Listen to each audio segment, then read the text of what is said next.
Agatha கிறிஸ்டியின் Orient express பாகம் 3. எர்குல் Poirot அமர்ந்து சிந்திக்கிறார். அத்தியாயம் 9. பாய்ரோ தந்த 2 தீர்ப்புகள்.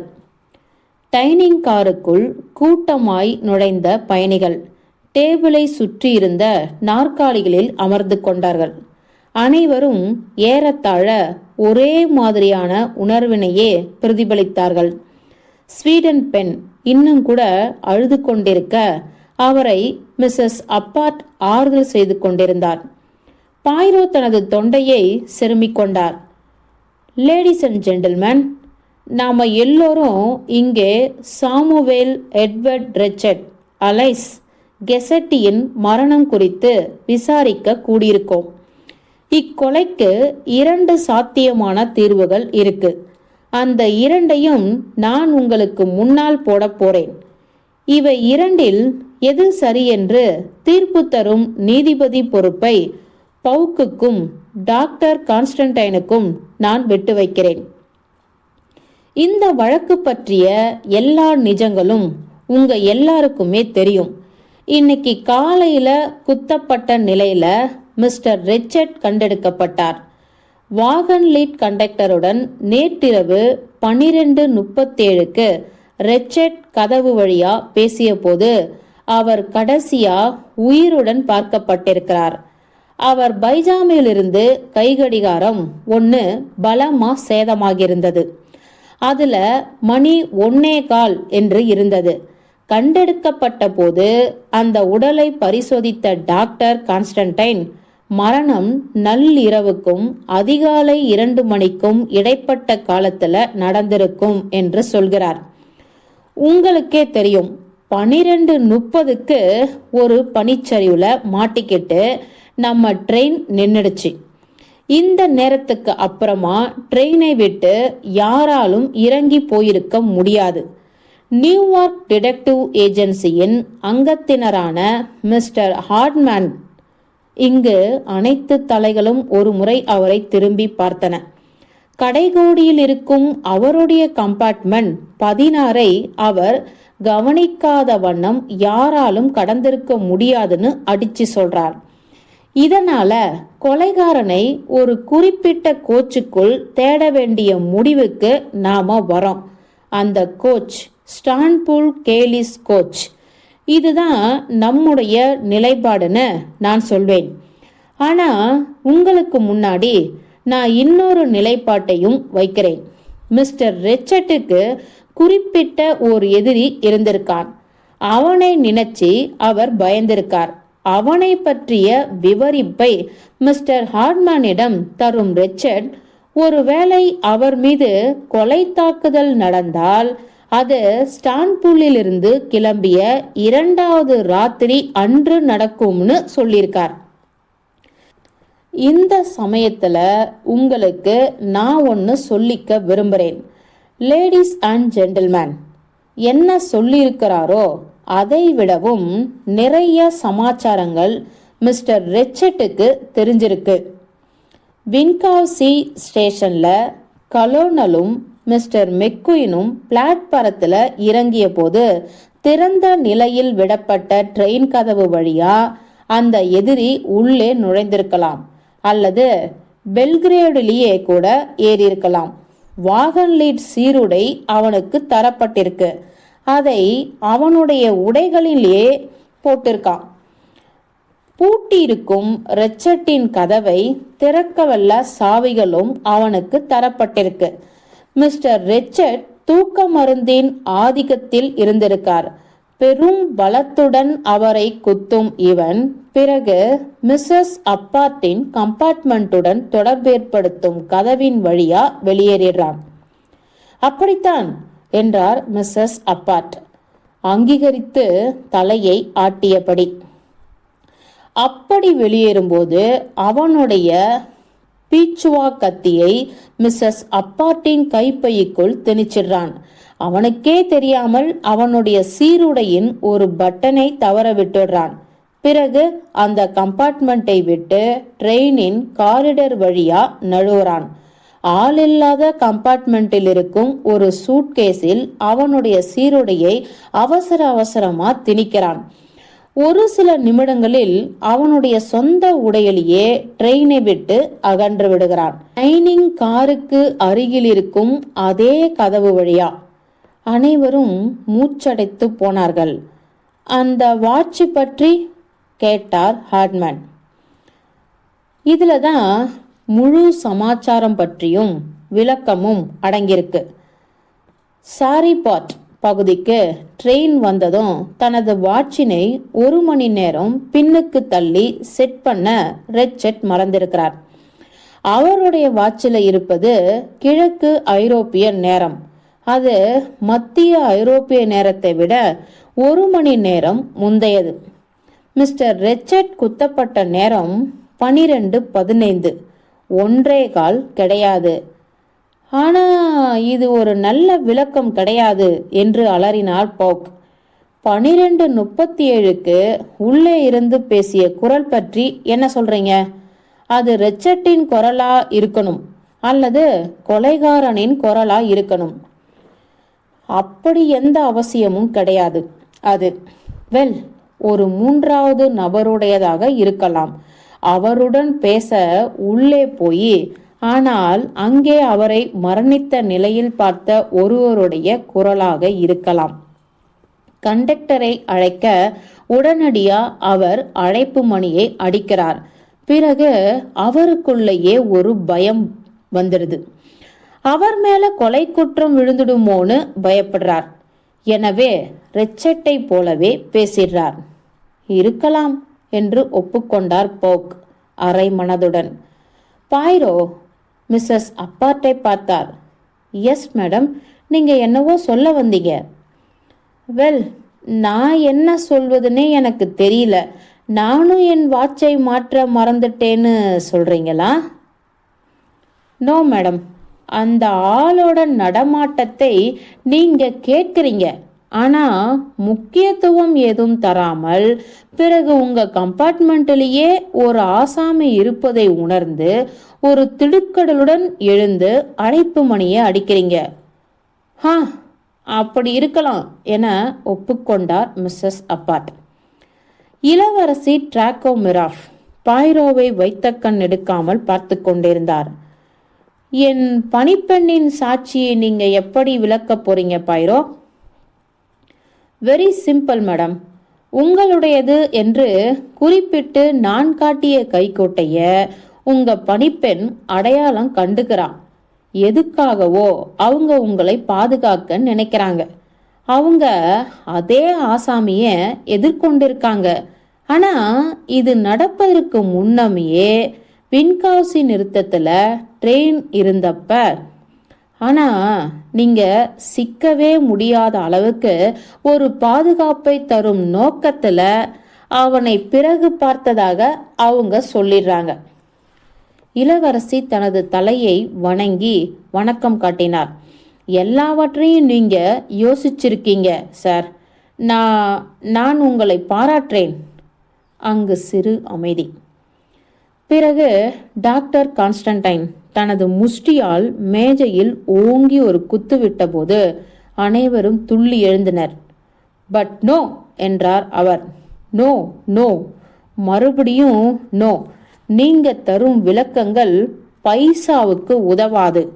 பல நுணுக்கமான சின்ன சின்ன விஷயங்களில் சறுக்கி விழுந்து கொண்டிருக்கும் ஒரு விளக்கம் இது. இப்படி இக்கொலை நடத்தப்படல.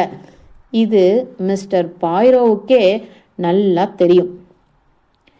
பாய்ரோ டாக்டர் பக்கமாய் திரும்பி ஒரு விசித்திர பார்வை பார்த்தார். அப்படின்னா என்றவர், என்னுடைய 2வது தீர்வினை சொல்ல வேண்டிய கட்டாயம் வந்தாச்சுன்னு நினைக்கிறேன் என்றார். ஆனா இந்த முதல் தீர்வினை அப்படியே முழுக்கவும் ஒதுக்கிட வேண்டாம். இதை பிறகு நீங்களே ஏத்துப்பீங்க. மற்றவர்களை நோக்கி தற்போது திரும்பினார் பாய்ரோ. இக்கொலைக்கு இன்னும் ஒரு சாத்தியமான தீர்வு இருக்கு. இதோ இப்படித்தான் இத்தீர்வினை நான் அடைஞ்சேன். எல்லா சாட்சிகளையும் நான் கேட்டு முடிச்ச பிறகு அமைதியாய் சாய்ந்து உட்கார்ந்துகிட்டு சிந்திக்க ஆரம்பிச்சேன். சில விஷயங்கள் கவனத்தில் கொள்ள வேண்டியவையாக தானாய் என் முன் எழுந்தன.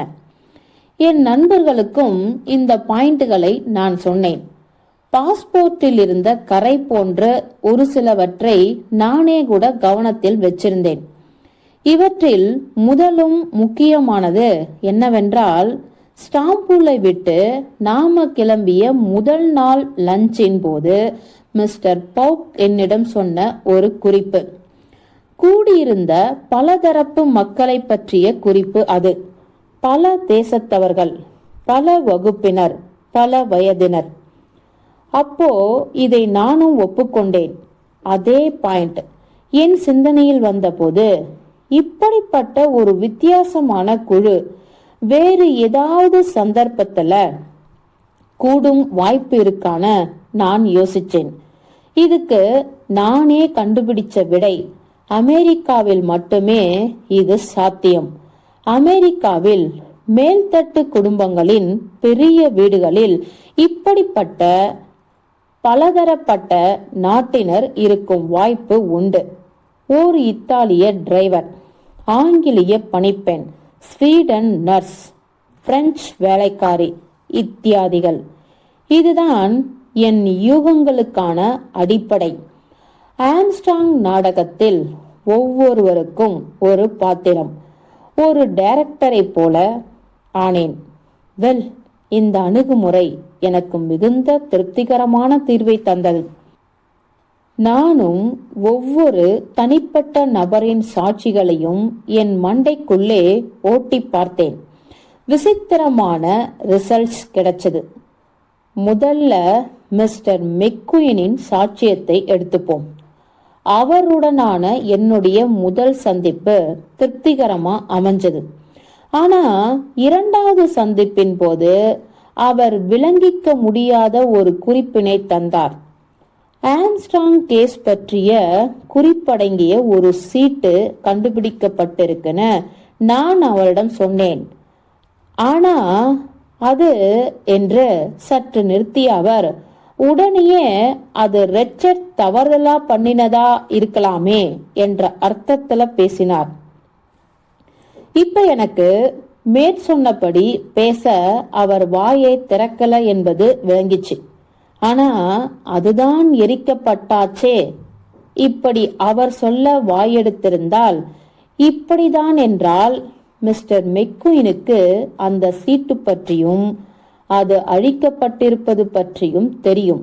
அதாவது அவர்தான் கொலைக்காரர் அல்லது கொலைக்கு உடந்தையாய் இருந்தவர். Very good. பிறகு பணியாள். ட்ரெயின்ல போகும்போது தூக்க மாத்திரை வழக்கம் தன்னுடைய முதலாளிக்கு உண்டுன்னு சொன்னார் அவர். இது உண்மையாய் இருக்கலாம். ஆனா ரெச்சர்ட் நேற்றிரவு தூக்க மாத்திரை எடுத்துக்கிட்டாரா? நேற்றிரவு விழிப்புடன் இருக்க வேண்டிய நிலையில் இருந்திருக்கார் ரெச்சர்ட். தூங்க விரும்பியிருக்க மாட்டார். ஆகவே அது என்ன வகையான தூக்க மருந்தாக இருந்தாலும் நிச்சயமா ரெச்சர்ட்டின் அறிதல் இல்லாமல் தான் அவருக்கு கொடுக்கப்பட்டிருக்கணும். யாரால்? நிச்சயமா மெக்குயினால் அல்லது பணியாளால். நாம இப்போ மிஸ்டர் ஹார்ட்மேனின் சாட்சியத்துக்கு வரோம். அவரை பற்றி அவர் சொன்ன அனைத்து அடையாளங்களையும் நான் நம்பினேன். ஆனா ரெச்சர்ட்டை காப்பாற்ற அவர் கடைபிடித்ததாக சொன்ன கதைக்கும் வந்தது. ஹோ, அதை போன்ற முட்டாள்தனம் வேறு இருக்காது என்று ஆனேன் நான். ரெச்சர்ட்டை காப்பாற்ற எடுக்கப்பட்டிருக்க வேண்டிய நடவடிக்கைகளில் அவருடைய கம்பார்ட்மெண்டிலேயே இருந்திருப்பது ஒன்றுதான் மிகவும் சிறந்ததாக அமைஞ்சிருக்க முடியும். அல்லது அவருடைய கதவினை கண்காணித்து கொண்டே இருக்கும்படியான ஒரு அருகாமை பகுதி. இவருடைய சாட்சி வெளிப்படையா எதை சொல்லுது தெரியுமா? ட்ரெயினின் வேறு எந்த பகுதியிலிருந்தும் யாரும் வந்து ரெச்சர்ட்டை கொன்றிருக்க முடியாது. இதைதான் காட்டுது. இது ஸ்டாம்பூல் கேலிஸ் கோச்சை சுற்றி ஒரு அழகிய வட்டத்தை நிரந்தரமாக்கிடுச்சு. இது எனக்கு ஒரு விளங்காத மற்றும் விசித்திரமான தடயமாச்சு. ஆழ்ந்து யோசிக்க இந்த முக்கிய தடயத்தை நான் ஒரு ஓரமா ஒதுக்கி வச்சேன். மிஸ் டெபன்ஹாம் மற்றும் கலோனல் ஆர்புத்ராட் பேசியதை நான் கேட்கும்படியான சமாச்சாரமும் அது என்ன என்பதும் இப்போ எல்லோருக்குமே தெரிஞ்சிருக்கணும். இதுல என் மூளைக்குள்ளே 2 இன்ட்ரெஸ்டிங் விஷயங்கள் பதிஞ்சுது. கலோனல் மேடமை மேரி என்றே கூப்பிட்டது ஒண்ணு, மேடமிடம் அவர் காட்டிய நெருக்கம் மற்றொன்று. ஆனா கலோனல் மிஸ் டெபன்ஹாமை ஓரிரு நாட்களுக்கு முன்னாடி தான் சந்திச்சிருக்க முடியும். இங்கே இங்கிலீஷ் கலோனல்கள் எப்படிப்பட்டவர்கள்னு எனக்கு தெரியும் என்பதை சொல்லிக்க விரும்புகிறேன். கண்டதும் காதல் வகையாக அவர் மிஸ் டெபன்ஹாமின் மீது காதல் வயப்பட்டிருந்தாலும் அதை அவர் மெல்லமாகத்தான் நகர்த்தியிருப்பார். மரியாதையுடனும் பதுவிசாகவும் அறக்க பறக்க அல்ல. ஆகவே 2 பேரும் நிஜத்துல ஏற்கனவே அறிமுகம் இருந்திருக்கணும் நான் முடிவெடுத்தேன். என்ன காரணத்துக்காகவோ 2 பேரும் அந்நியர்களாக காட்டிக்கிறாங்க. அடுத்த சாட்சிக்கு போறேன். படுக்கையில படுத்திருந்த நிலையில இருந்தபடியே மிஸ்ஸஸ் அப்பாட் மற்றும் மிஸ்டர் ரிச்சர்ட் ஆகிய 2 கம்பார்ட்மெண்ட்டுகளுக்கும் இடையிலான கதவு பூட்டப்பட்டிருந்ததா இல்லையான்னு தன்னால பார்க்க முடியலன்னு சொன்னாங்க மிஸ்ஸஸ் அப்பாட். இந்த காரணத்தினால்தான் ஹோல்சனை பூட்டி இருக்கான்னு செக் பண்ண சொன்னதாகவும் சொன்னாங்க. கம்பார்ட்மெண்ட் 2, 4, 6, 8 போன்ற இரட்டை படை பெட்டிகள்ல மேடம் பயணிச்சிருந்தா நிச்சயமா அவங்க சொல்வது உண்மையாதான் இருக்கும். ஏன்னா இங்கெல்லாம் கதவின் பூட்டு பகுதி கைப்பிடிக்கு கீழே வருது. ஆனா 3, 5 போன்ற ஒற்றைப்படை பெட்டிகளில் கதவின் தாழ்பால் பகுதி கைப்பிடிக்கு மேலே வருது. கைப்பிடியில் தொங்கவிடப்படும் எந்த கைப்பையாலும் இதனை மறைக்க முடியாது. நடக்க சாத்தியமே இல்லாத ஒன்றை பற்றி மிஸ்ஸஸ் அப்பாட் பேசிக்கிட்டு இருக்காங்க என்கிற முடிவுக்கு நான் உடனடியாக வந்தேன். இங்கே இப்ப நான் நேரம் பற்றிய ஓரிரு வார்த்தைகளை சொல்ல விரும்புகிறேன். என்னை பொறுத்த வரைக்கும் அந்த உடைந்த வாட்சை பொறுத்த மட்டில் அது இருந்த இடம்தான் ரொம்பவும் இன்ட்ரெஸ்டிங்கான விஷயமா இருந்தது. ரிச்சர்ட்டின் பைஜாமா பையில் வாட்ச் வைக்க மிகவும் அசௌகரியமான ஒரே இடம். அதிலும் அவரது படுக்கை தலைமாட்டில் வாட்சை தொங்கவிட ஒரு ஊக்கு வேற தரப்பட்டிருக்கும் போது இது சாத்தியமா தோணல. ஆகவே வேண்டுமென்றே உடைக்கப்பட்டிருக்கும் அந்த வாட்ச் ஒரு போலி சாட்சியா பாக்கெட்ல போடப்பட்டிருக்குன்னு நான் நினைச்சேன்.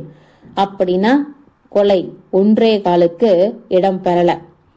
பின்ன அது 1.25க்கு முன்னாலேயே நடக்கப்பட்டிருக்கா? இன்னும் சரியா சொல்லணும்னா 12:37க்கு இதுதான் சரின்னு ஒரு விவாதத்துக்கு சொன்னா என் நண்பர் மிஸ்டர் போப் அந்த நேரத்துல நான் கேட்ட ஒரு பெரிய அலறலை சாட்சியா முன்னிறுத்தினார். ஆனா ஒருவேளை நிறைய தூக்க மருந்து ரிச்சர்ட்டுக்கு கொடுக்கப்பட்டிருந்தால் அவர் கத்தி அலறியிருக்க மாட்டார். கத்தும் அளவுக்கு அவருக்கு பிரக்னை இருந்திருந்தால் தான் மேல் நடத்தப்பட்ட தாக்குதலையும் ஏதோ ஒரு வகையில் அவரால் தடுத்திருக்க முடியும். ஆனா அப்படிப்பட்ட பாதுகாப்பு நடவடிக்கை ஏதும் நடந்ததாக எவ்வித அறிகுறியும் கிடையாது. ரிச்சர்ட்டுக்கு பிரெஞ்சு மொழி பேச வராது என்பதை மிஸ்டர் மெக்குயின் 2 தடவை நினைவு கூர்ந்திருந்தார். எனக்கு ஞாபகத்துக்கு வந்தது. 12:37க்கு நடத்தப்பட்ட முழு நாடகமுமே எனக்கு உதவ போகுது என்னும் ஒரு முடிவுக்கு நான் வந்தேன். சாதாரண டிடெக்டிவ் கதைகள்ல இடம்பெற்றவல்ல இந்த வாட்ச் சமாச்சாரத்தில இருந்து இதற்கான காரணத்தை யாரும் சொல்லிவிடலாம். விளக்குறேன், கேளுங்க. பிரெஞ்சு மொழியை ரிச்சர்ட்டால் பேசவே முடியாது. அதனால 12:37க்கு அவருடைய பெட்டியின் உள்ளே இருந்து நான் கேட்ட பிரெஞ்சு குரல் அவருடையது கிடையாது. ஆகவே அவர் 12:37க்கு முன்னாடியே இறந்திருக்கணும். வாட்ச் காட்டிய நேரத்திலிருந்து 12:37க்கு என் கம்பார்ட்மெண்ட் வாசலில் ஏற்பட்ட ஓசையிலிருந்தும் ரிச்சர்ட் 12:37க்கு முன்னாடியே மரணம் அடைஞ்சாச்சு என்னும் ஒரு தீர்வினை நான் பார்க்கணும் என்பது கொலை கூட்டத்தின் எதிர்பார்ப்பு. ஆனா 12:37க்கு தூக்க மாத்திரையின் ஆதிக்கத்துல ரிச்சர்ட் படுக்கையிலேயே கிடந்திருக்கார் என்பதுல நான் ஸ்திரமானேன். இருந்தாலும் கைகடிகாரம்தான் ஜெயிச்சது. நான் என் கம்பார்ட்மெண்ட் கதவை திறந்து எட்டி பார்த்தேன். பயன்படுத்தப்பட்ட பிரெஞ்சு வாக்கியத்தை நான் கேட்டுட்டேன். நான் படுமுட்டாளா இருந்திருந்தால் மட்டுமே பேசப்பட்ட பிரெஞ்சு வாக்கியம் பற்றிய முக்கியத்துவம் எனக்கு எடுத்து சொல்லப்பட வேண்டிய தேவை இருந்திருக்கும். இப்ப கூட மிஸ்டர் மெக்குயின் இந்த திறந்த மீட்டிங்ல பேச முன்வரலாம். எக்ஸ்கியூஸ் மீ மிஸ்டர் பாய்ரோ, பேசியது மிஸ்டர் ரிச்சர்டாக இருந்திருக்க முடியாது.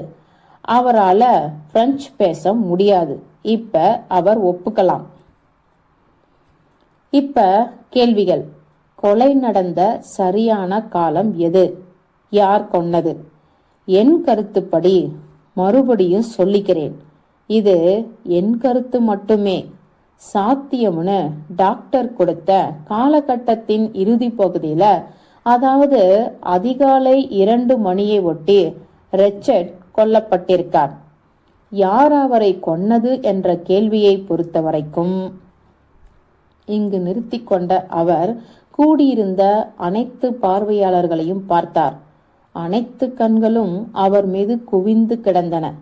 அந்த நிசப்தத்தில் குண்டு மணியோசையை உங்களால் கேட்டிருக்க முடியும். மெல்லமாய் முன்னேறினார். ட்ரெயினில் பயணித்த ஒருத்தர் மீது மட்டும் கொலைப்பழியை நிலைநிறுத்துவதில் எனக்கு அசாத்தியமான கடின நிலை ஏற்பட்டது. இந்த விஷயத்தில் ஒரு மூலையில் முடுக்கப்பட்டேன் நான். மேலும் ஒவ்வொருத்தர் கேஸிலும் நேற்றிரவு அவர் எங்கிருந்தார் என்பதற்கான சாட்சி எதிர்பாரா மற்றொரு நபரிடமிருந்து வந்தது. ஒரு விளக்க முடியாத விசித்திரமாக அமைந்தது. மிஸ்டர் மெக்குயின் மற்றும் கலோனல் ஆர்புத்ராட் ஆகிய இருவரும் எங்கிருந்தார்கள்னு ஒருத்தருக்கொருத்தர் சாட்சி சொன்னாங்க. ஏற்கனவே அறிமுகம் உள்ளது என்று சொல்லவே முடியாத இருவரும் ஒருத்தருக்கு ஒருத்தர் தரும் சாட்சியம். இதே நிலைதான் அந்த ஆங்கிலேய பணியாள் மற்றும் இத்தாலியன், ஸ்வீடன் பெண்மணி மற்றும் ஆங்கிலேய இளையவள் ஆகியவர்களின் விஷயத்திலையும். இது அசாத்தியம். இவங்க எல்லோருமே இந்த கொலையில சம்பந்தப்பட்டிருக்க முடியாது. எனக்கு நானே இப்படி சொல்லிக்கிட்டேன். இதுக்கு அப்புறம்தான், லேடிஸ் அண்ட் ஜென்டில்மேன், நான் ஒளியை பார்த்தேன். ஆம்ஸ்ட்ராங் கேஸுடன் தொடர்புள்ள இத்தனை பேரும் ஒரே ட்ரெயின்ல பயணிப்பது எதிர்பாரா ஓர் ஒற்றுமை கிடையாது. இது இம்பாசிபிள். இது எதிர்பாராத ஒன்று கிடையாது, வடிவமைக்கப்பட்ட ஒன்று. சட்டுன்னு எனக்கு கலோனல் ஆணித்தரமா சொன்ன ஒரு குறிப்பு நினைவுக்கு வந்தது. என்ன வேணும்னாலும் சொல்லுங்க, கோர்ட் வழியா நீதி வெளியாவதே சிறந்தது. ஒரு நீதிமன்றம், 12 நீதிபதிகள். இங்கே 12 பயணிகள் இருக்காங்க.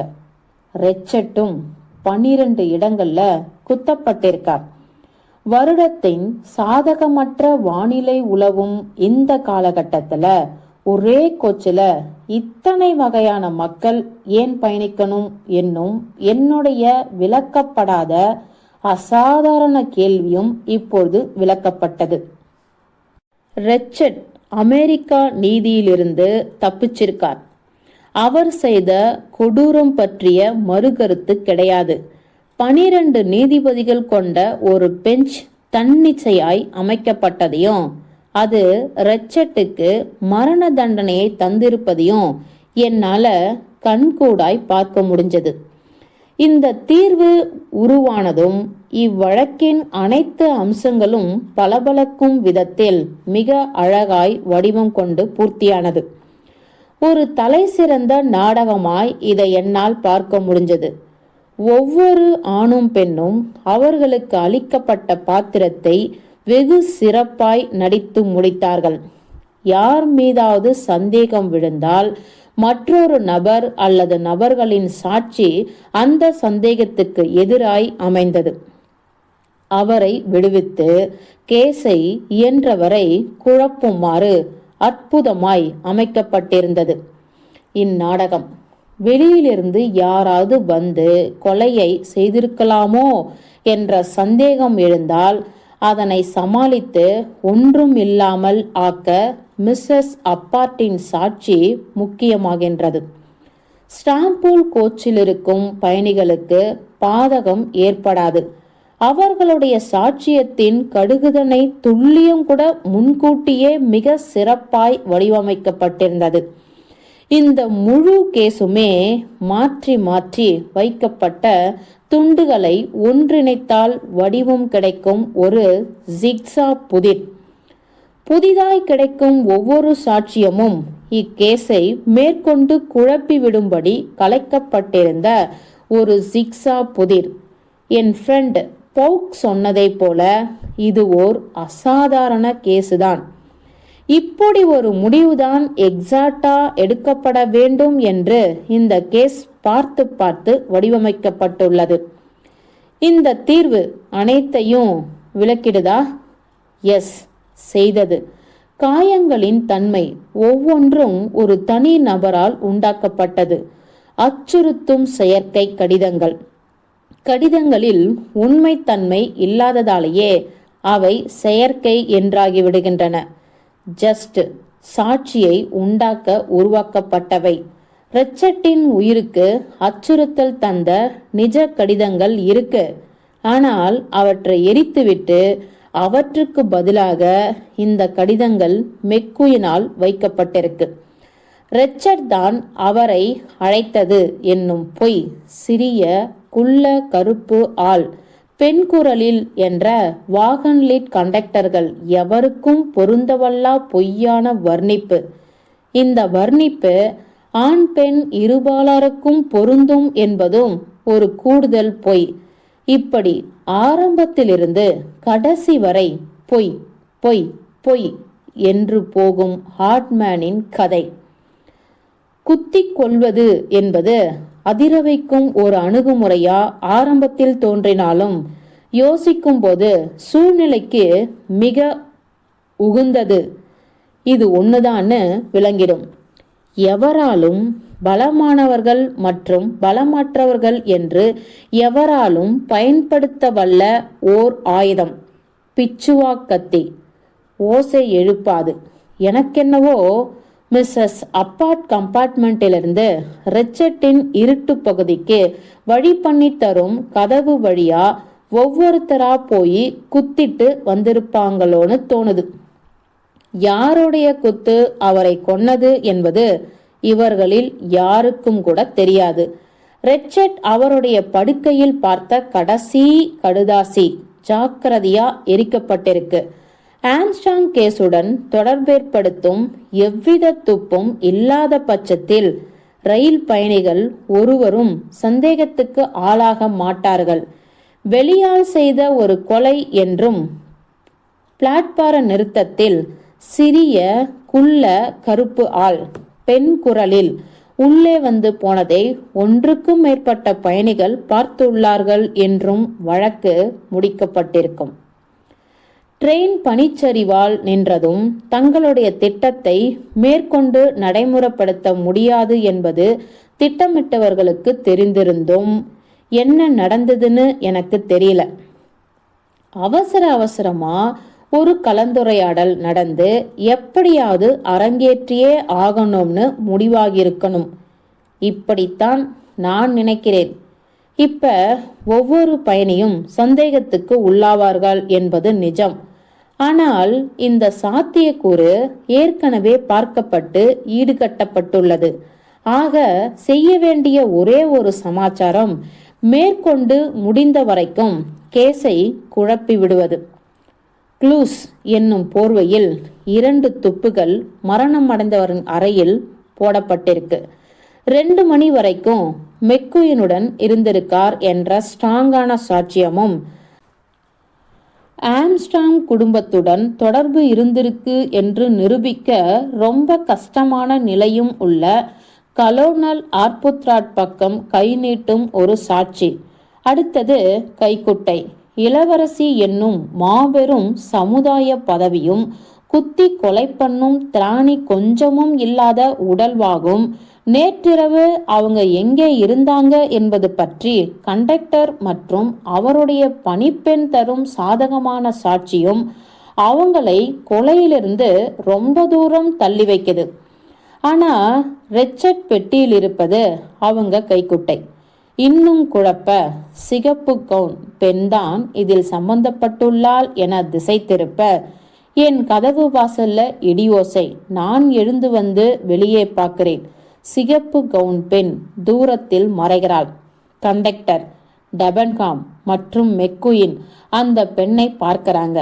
இந்த அழகுல டைனிங் கார்ல உட்கார்ந்து நான் எல்லாரையும் சந்திச்சு பேசிக்கிட்டு இருக்கும்போது அந்த கவுனை கொண்டு போய் யாரோ என் அறையில வச்சிருக்காங்க. இதை செஞ்சது நல்ல ஆசியமான பேர் வழியாதான் இருக்கணும். கடிதம் முழுக்க எரிக்கப்படல என்ற செய்தியும், எரிக்கப்படாத பகுதியில ஆம்ஸ்ட்ராங் என்னும் பெயர் கிடைக்கப்பட்டிருக்கு என்னும் செய்தியும் முதலா மெக்குயினுக்கு தெரிய வந்ததும் உடனடியா இதை அவர் ஏனைய அனைவருக்கும் சொல்லியிருக்கணும். இந்த கட்டத்துல தான் கவுண்ட் ஆந்த்ரேனியுடைய மனைவியின் நிலைமை ஆபத்தா ஆகிறது. உடனடியா அவங்களுடைய பாஸ்போர்ட் தகவல்களை மாற்ற பிரபு ரகசிய நடவடிக்கை எடுத்துடுறார். இது அவங்களுடைய 2வது துர்திஷ்டம். அவங்க 2 பேருமே ஆம்ஸ்ட்ராங் குடும்பத்துடன் இருந்த தொடர்பினை ஒட்டுமொத்தமா முழுக்க மறுத்தாங்க. இதை நிரூபிக்க உடனடி சாட்சி என்கிட்ட இல்லை என்பது அவங்களுக்கு தெரியும். அவங்களுக்கு எதிராக சாட்சிகள் தலை தூக்காவிட்டால் நான் இந்த ஆம்ஸ்ட்ராங் தொடர்பை கையில தூக்கிக்க மாட்டேன்னு அவங்க நினைச்சாங்க. இப்ப இன்னொரு பாயிண்டையும் நாம கவனிக்க வேண்டியிருக்கு. நான் சொல்லும் தியரி தான் சரின்னு எடுத்துக்கொள்ளும் பட்சத்தில் இதுதான் சரின்னு நான் ஸ்திரமா இருக்கேன். வாகன் லீக் கண்டக்டரே இந்த திட்டத்துக்கு உடந்தையா இருந்திருக்கார். அப்படின்னா இது நமக்கு 13 நபர்களை தருது, 12 அல்ல. இத்தனை பேர்ல ஒருத்தர் தான் கொலைகாரன் என்னும் வழக்கமான அணுகுமுறைக்கு பதிலா 13 பேர்ல ஒருத்தர் தான் குற்றமற்றவர் என்னும் விசித்திரமான கட்டத்துக்கு நான் தள்ளப்பட்டேன். யார் அந்த ஆள்? ஒரு வித்தியாசமான தீர்வுக்கு நான் வந்தேன். இந்த கொலையில் பங்கே எடுத்துக்காத ஆசாமிதான் அப்படிப்பட்டவரா இருக்க முடியும் என்னும் முடிவுக்கு வந்தேன். ஆண்டனியின் மனைவியை நான் குறிப்பிடுறேன். நேற்றிரவு கம்பார்ட்மெண்ட்டை விட்டு தனது மனைவி அகலவே இல்லைன்னு சத்தியம் அடிச்சு சொன்ன பிரபுவின் நேர்மை எனக்குள் பாதிப்பை உண்டாக்குச்சு. இங்கே தனது மனைவியின் இடத்தை பிரபு எடுத்துக்கிட்டார் என்னும் தீர்மானத்துக்கு நான் வந்தேன். அப்படின்னா பியரி மிச்சல் அந்த 12இல் நிச்சயமா ஒருத்தன். ஆனா அவனுடைய சம்பந்தத்தை யார் நிரூபிப்பது? இந்த கம்பெனில பல வருடங்களா இருக்கும் ஒரு டீசண்டான ஆசாமி அவன். ஆகவே ஒரு கொலைக்கு உடந்தையா இருக்க சீக்கிரத்துல மசிந்து விட மாட்டான். ஆகவே ஆம்ஸ்ட்ராங் வழக்குல மிச்சலும் ஒரு அங்கமா இருந்தாகணும். இருந்தாலும் இது சாத்தியமானதா படல. குழம்பினேன். அப்பதான் பணிப்பெண்ணுக்கு ஒத்தாசையா அங்கிருந்த இறந்த வேலைக்காரி, ஒரு பிரெஞ்சுக்காரி என்பது என் நினைவுக்கு வந்தது. ஒருவேளை அந்த துர்திஷ்ட பெண் மிச்சலின் பெண் என்று நாம் வைத்துக்கொண்டா, இது இந்த விஷயத்தை மட்டுமல்ல, எதற்காக இந்த கொலை ட்ரெயினில் திட்டமிடப்பட்டது என்பதையும் அழகா விளக்கிடும். இந்த கொலை நாடகத்தில் வேறு யாருடைய பாத்திரமாவது விளங்காமல் இருக்கா? கலோனல் ஆர்புத்ராட்டை ஆம்ஸ்ட்ராங்கின் நண்பரா நான் வகைப்படுத்துவேன். 2 பேரும் போர்க்காலத்தில் ஒன்னா இருந்திருக்க கூடும். ஹில்டேகார்ட்டே ஸ்மித்தின் நிலைமையை ஆம்ஸ்ட்ராங்கின் வீட்டு வேலைக்காரிகளுடன் என்னால் பொருத்திவிட முடியும். பிறகு ஆர்ட்மேன் ஆம்ஸ்ட்ராங் குடும்பத்துடன் தொடர்பே இல்லாதவர்னு நிச்சயமா சொல்லும்படியா தோன்றினார் இவர். அந்த பிரெஞ்சு பெண்ணுடன் இவருக்கு காதல் இருந்திருக்குமோ என்று மட்டும்தான் என்னால் கற்பனை பண்ண முடிஞ்சது. அயல்நாட்டு பெண்களின் வசீகரம் பற்றி நான் இவர்கிட்ட பேசினேன். சட்டென்று எனக்கு தேவைப்பட்ட ரியாக்ஷன் இவரிடம் விளைந்தது. இவர் கண்களில் திடீரென்று கண்ணீர் முளைத்தது. ஏதோ பனியின் தாக்கத்தால் அது விளைந்தது என்பதைப் போல இவர் காட்டிக்கிட்டார். மிஞ்சுவது மிஸ்ஸஸ் அப்பாட். இந்த கொலை திட்டத்துல முக்கிய பாத்திரத்தை மிஸ்ஸஸ் அப்பாட் ஏந்திருக்கார்னு இப்ப சொல்லிக்க விரும்புறேன். ரெச்சர்ட் பெட்டிக்கு வழி பண்ணி தரும் அடுத்த கம்பார்ட்மெண்ட்ல இருந்திருப்பதால மற்ற எவரையும் விட அதிக சந்தேகத்துக்கு ஆளாகக்கூடிய வாய்ப்பை இவங்க அனுமதிக்கிறாங்க. இவங்க வேற இடத்துல இருந்தாங்க என்னும் அலிபி கிடையாது. இவங்க ஏந்திய பாத்திரமான சற்றே கேலிக்கூத்தாய் நடந்துக்கும் ஒரு அமெரிக்க தாயார் என்னும் பாத்திரத்தை ஏற்று நடத்த ஒரு கலைஞர் தேவை. ஆனா ஆம்ஸ்ட்ராங் குடும்பத்துடன் தொடர்புள்ள ஒரு கலைஞர் இருக்காங்க. மிஸ்ஸஸ் ஆம்ஸ்ட்ராங்கின் தாய் லிண்டா ஹார்சன், நடிகை. இங்கு அவர் நிறுத்தினார். அப்பொழுது சாந்தமாய் மற்றும் மதிப்புமிக்க குரல் எடுத்து பயணத்தில் அவர் பயன்படுத்திய கேலிப்போக்கான பாங்கற்ற மரியாதையான தொனியில் பேசினார் மிஸ்ஸஸ் அப்பாட். காமெடி பாத்திரங்கள் ஏற்று நடிக்க எனக்கு எப்பவுமே ஆசை உண்டு. அதே கனவு குரலில் தொடர்ந்தார் அவர். ஸ்பாஞ்ச் கைப்பை விஷயத்துல தோத்துட்டது முட்டாள்தனம். ஒழுங்கா ரிகர்சல் பார்க்கணும் என்னும் அறிவுறுத்தலை இது தருது. இதையும் நாங்க ரிகர்சல் பண்ணிருந்தோம். ஆனா அப்ப நான் இரட்டைப்படை கம்பார்ட்மெண்ட்ல இருந்திருக்கணும். தாழ்பால்களும் கைப்பிடிகளும் மாறி இருக்கும்னு நான் எதிர்பார்க்கல. சற்று திரும்பி அமர்ந்து பாய்ரோவை நேராய் பார்க்குமாறு மிஸ்ஸஸ் அப்பாட் உட்கார்ந்து கொண்டார். இதை பற்றி உங்களுக்கு இப்ப எல்லாம் தெரியும் மிஸ்டர் பாய்ரோ. நீங்க ஓர் ஒண்டர்ஃபுல் மேன், ஆச்சரியத்தக்க மனுஷன். இருந்தாலும் கூட உங்களால அந்த கர்ண கொடூரமான நாள் எங்களுக்கு எப்படி இருந்ததுன்னு கற்பனை பண்ண முடியாது. துக்கத்தால் தொண்டை அடைச்சி கிடந்தேன் நான். எல்லா வேலைக்காரர்களும் கலோனர் ஆர்புத்ராட்டும் அங்கே அன்னைக்கு இருந்தார். அவர் ஜான் ஆம்ஸ்ட்ராங்கின் பெஸ்ட் ஃப்ரெண்ட். அவர் போர்ல என் உயிரை காப்பாற்றியவர் என்றார் ஆர்புத்ராட். பைத்தியமா ஆகியிருந்த நாங்கள் அங்கேயே அப்போதே முடிவெடுத்தோம். தூக்கு கயிறிலிருந்து தப்பித்த கெசட்டியின் தண்டனை நிறைவேற்றப்படணும். நாங்க 12 பேர் அங்கே இருந்தோம். 11ன்னு சொல்லலாம். சுசேனியின் அப்பா அப்போ பிரான்ஸ்ல இருந்தார்.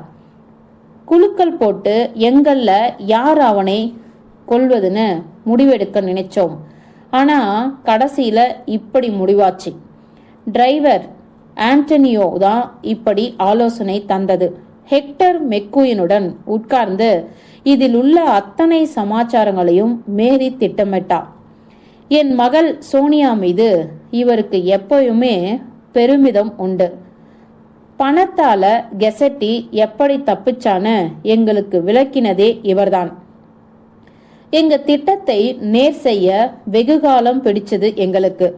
ரெச்சர்ட்டை நாங்க முதல்ல கண்டுபிடிச்சாகணும். இதை ஹார்ட்மேன் கவனிச்சுக்கிட்டார். பிறகு மாஸ்டர் மேனையும் மெக்கியூனையும் இல்லைனா 2 பேர்ல ஒருத்தரை எப்படியாவது ரெச்சர்ட்டிடம் பணியமர்த்தி ஆகணும். வெல், எப்படியோ இதையும் முடிச்சோம். பிறகு நாங்க சுசேனியின் அப்பாவிடம் ஆலோசனை செஞ்சோம். நாங்க 12 பேரும் இதுல இருந்தாகணும் திட்டவட்டமா இருந்தோம். கலோனல் ஆர்புத்ராட் குத்துவதுல கலோனுக்கு உடன்பாடு இல்லைனாலும் எங்களின் பல இக்கட்டுகளை குத்தி கொள்வது தீர்த்து வைத்து விடுவதால் இறுதியாக ஒப்புக்கிட்டார். வெல், சுசேனியின் அப்பா ஏத்துக்கிட்டார். அவருடைய ஒரே பொண்ணு சுசேனி. கூடிய சீக்கிரத்தில் கிழக்கு பகுதியிலிருந்து கிளம்பி ஓரியன்ட் எக்ஸ்பிரஸ்ல ரிச்சர்ட் வரப்போகிறார் என்ற தகவல் ஹெக்டர் மூலமா கிடைச்சது. மிச்சல் அதே ட்ரெயின்ல வேலை பார்க்கும் அணுகலும் இருந்ததால இந்த வாய்ப்பை நழுவ விடவே கூடாது என்று ஆனோம். மேலும் வெளியாட்கள் வேற யாரும் இதுல மூக்கை நுழைப்பது தவிர்க்கப்படட்டும். என் பெண்ணோட கணவருக்கு இது பற்றி தெரியணும். அப்கோர்ஸ் அவரும் வேற அவளோட இதே ட்ரெயின்ல வரேன்னு அடம்பிச்சார். மிச்சல் டியூட்டில இருக்கும் அதே நாள்ல ரிச்சர்ட் பயணமாகுமாறு ஹெக்டர் பார்த்துக்கிட்டார். ஸ்டான்புல் கேலிஸ் கோச்சின் ஒவ்வொரு கம்பார்ட்மெண்ட்டையும் நாங்களே ஆக்கிரமிக்க முடிவு செஞ்சோம். ஆனா துரதிருஷ்டவசமா ஒரே ஒரு கம்பார்ட்மெண்ட்டை மட்டும் எங்களால தக்க வச்சுக்க முடியல. அது கம்பெனியின் டைரக்டருக்காக ரொம்ப நாட்களுக்கு முன்னாலேயே பதிவாகியிருக்கு. மிஸ்டர் ஹாரிஸ் அப்கோர்ஸ் ஒரு கட்டுக்கதை. ஆனா ஹெக்டரின் கம்பார்ட்மெண்ட்ல வேற ஒருத்தர் தங்குவது இக்கட்டான நிலையை எங்களுக்கு உண்டாக்கிடும். அப்பதான் கடைசி நேரத்துல நீங்க வரீங்க. இங்கு மிஸ்ஸஸ் அப்பாட் நிறுத்தினார். வெல் என்று பிறகு தொடர்ந்தார். எல்லாமும் உங்களுக்கு இப்ப தெரியும். மிஸ்டர் பைரோ, இனி மேற்கொண்டு இதை எப்படி கையாள போறீங்க? எல்லோரும் சட்டத்தின் முன் நிறுத்தப்படணும் என்றொரு நிலைப்பாட்டை நீங்க எடுத்தீங்கன்னா ப்ளீஸ் என்னை மட்டும் நீங்க ஏன் குற்றவாளியா ஆக்கிடக்கூடாது? என்னை மட்டும். இந்த கொடூரனை நான் மனப்பூர்வமா 12 முறை குத்திருப்பேன். என் மகள் மற்றும் அவளுடைய மகள் ஆகியோரின் மரணத்துக்கு மட்டும் அந்த கிராதகன் காரணமா நிக்கல. இன்று இருந்திருந்தால் சந்தோஷ பூங்கொத்தாய் இருந்திருக்கக்கூடிய இந்த இன்னொரு குழந்தையும் அல்லவா கொன்னுட்டான். இன்னும் நிறைய குழந்தைகளை கொன்னுட்டான்னு நான் சொல்வேன். டெய்ஸிக்கு பிறகு குழந்தைகள் இருந்திருக்கலாமே. சமுதாயம் அவனை கண்டித்தது, வன்மையா கண்டித்தது. நாங்க அந்த கண்டிப்பை செயல்படுத்தியிருக்கோம். That's all. ஆனா ஏனைய எல்லோரையும் இதுக்குள்ள கொண்டு வந்து புகுத்துவது தேவையற்றது. இந்த அனைத்து நல்லிதயங்களுக்கும் புவர் மிச்சல், ஒருவரை ஒருவர் நேசிக்கும் மேரியும் கலோனலும் விட்டுடுவோம்.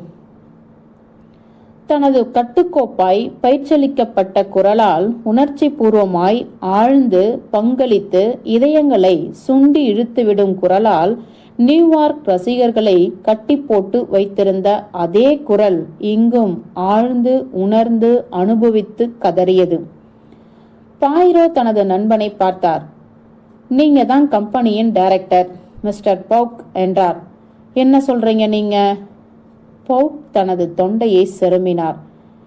என்னை பொறுத்த மட்டில் மிஸ்டர் பைரோ என்றவர் தீர்மானமாய் சொன்னார், நீங்க எங்களுக்கு முன்னால் வைத்த முதல் தியரி தான் சரியானது. நிச்சயமா இக்கோஸ்லோவியாவின் போலீஸ் உள்ளே வந்து நுழையும் போது அந்த தியரியை தான் நாம அவங்களுக்கு முன்னாடி வைக்கணும் என்பது என் கருத்து. ஒத்துக்கிறீங்க இல்லையா டாக்டர்? சர்டன்லி, நான் ஏத்துக்கிறேன் சொன்னார் டாக்டர் கான்ஸ்டன்டைன். அப்படின்னா என்ற பைரோ, என் தீர்வினை உங்க முன்னாடி வைத்துவிட்டபடியால் இந்த வழக்கிலிருந்து நான் விலகிடலாம்னு நினைக்கிறேன் என்றார். முற்றும்.